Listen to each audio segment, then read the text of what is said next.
গাউসে জামান আলে রসুল হুজুর কিবলা সৈয়দ মোহাম্মদ তৈয়ব শাহ রহমতুল্লাহ আলাইহি কত বড় মাপের একজন আল্লাহর ওলি ছিলেন। এখানে একটা ছোট্ট কারামত আপনাদের সামনে উপস্থাপন করব। এই ঘটনাটা আমি শুনেছি শেরে মিল্লাত আল্লামা ওবায়দুল হক নইমি রহমতুল্লাহ আলাইহের জবান থেকে।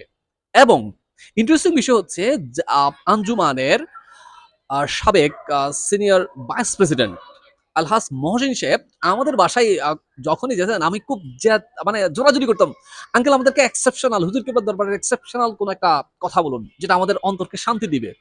তো মহসিন আঙ্কেল আমাদেরকে এই ঘটনাটা আমাদের বাসায় বলেছেন। এটা হচ্ছে আজ থেকে অনেক বছর আগে হুজুর কিবলা সৈয়দ মোহাম্মদ তৈয়ব শাহ রহমতুল্লাহ আলাই তখন জীবদ্দশায় ছিলেন, হায়াতে ছিলেন হুজুর কেবলা আলম। তো ইসলামাবাদে আমাদের পীর সাহ হুজুরের মানে পীরে বাঙ্গাল সাবির শাহ হুজুর কেবলার একজন বন্ধু ছিল। তো উনি বলতেছে, মানে বন্ধুকে বন্ধু বলতেছে, আমি শুনেছি তোমার আব্বা অনেক বড় একজন বুজুর্গ, তোমার আব্বার এরকম অনেক প্রশংসা শুনেছি। আচ্ছা, এমন কিছু কি দোয়া আছে বা এমন কিছু কি করা যায়, এমন কোন আমল করা যায়?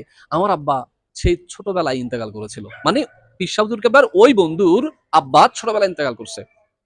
আমার খুব ইচ্ছা আমার আব্বা এখন বরজকের জগতে মানে কবরের জগতে কিরকম অবস্থার মধ্যে আছেন, আমার আব্বার সাথে যদি আমি কখনো একটা বার সাক্ষাৎ করতে পারতাম। তো পীর সাহ হুজুর কেবলা বলছেন, আল্লাহ এবং আল্লাহ রসুল যদি চায় হয়তো তোমার আব্বার সাথে কোনোভাবে তোমার সাক্ষাৎ হয়েও যেতে পারে।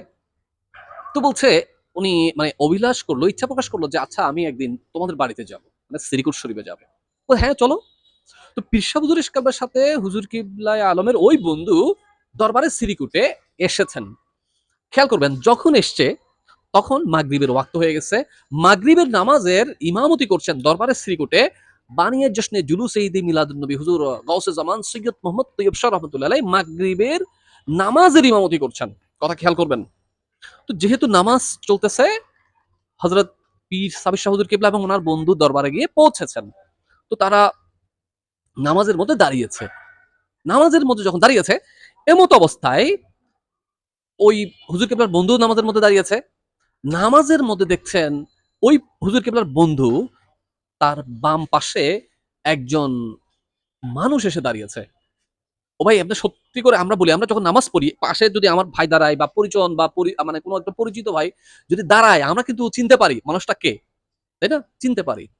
তো উনি দেখতেছেন স্পষ্টভাবে আমাদের মহসিন আঙ্কেলও বলেছেন এবং নৈমিষ অনেকবার বলেছেন এই কথাটা আমাদের।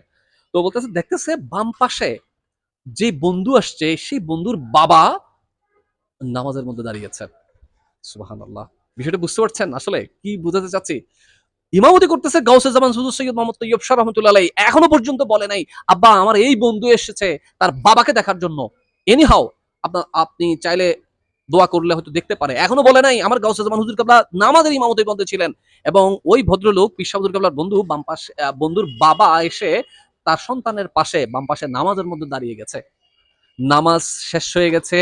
আসসালামু আলাইকুম ওয়া রাহমাতুল্লাহ মানে এক কথায় নামাজের যখন নিয়ত ফিরিয়েছে, ওই বন্ধু যখন বাম পাশে যখন এভাবে আসসালামু আলাইকুম ওয়া রাহমাতুল্লাহ বলে যখন নিয়ত ফিরাচ্ছে, দেখতেছে বাম পাশে নিয়ত ফেরানোর পরে দেখতেছে বাম পাশে তার আব্বা আর নাই। সুবহানাল্লাহ। সশরীরে এটা সশরীরে স্বপ্নের কথা বলছি না। গাউসে জামান হুজুর সৈয়দ মোহাম্মদ তৈয়ব শাহ রহমতুল্লাহ আলাইহি অত বড় মাপের আল্লাহর ওলি ছিলেন, গাউসে জামান ছিলেন। তাকে এখনো বলেও নাই। কিন্তু তিনি তার কাশফ, তার অদৃশ্য শক্তি, আধ্যাত্মিক শক্তি বলে তিনি জেনেছেন কোন একজন ভক্ত অনুরক্ত আশেক আসতেছে তার বাবাকে দেখার জন্য। তিনি নামাজের মধ্যেই তার বাবার সাথে সন্তানের জিয়ারত করিয়ে দিয়েছেন। সুবহানাল্লাহ। এই দরবারের যারা ভক্ত অনুরক্ত আছেন ভিডিওটা অবশ্যই শেয়ার করবেন, আপনাদের অনুভূতি কমেন্ট সেকশনে জানাবেন এবং বলবো এই দরবারের এত মহান আল্লাহর বলি আমাদেরকে আল্লাহ রাব্বুল আলামিন দেওয়ার পরে আমাদের আর কোন দরবারে যেতে হবে আর কোথায় যেতে হবে বলেন?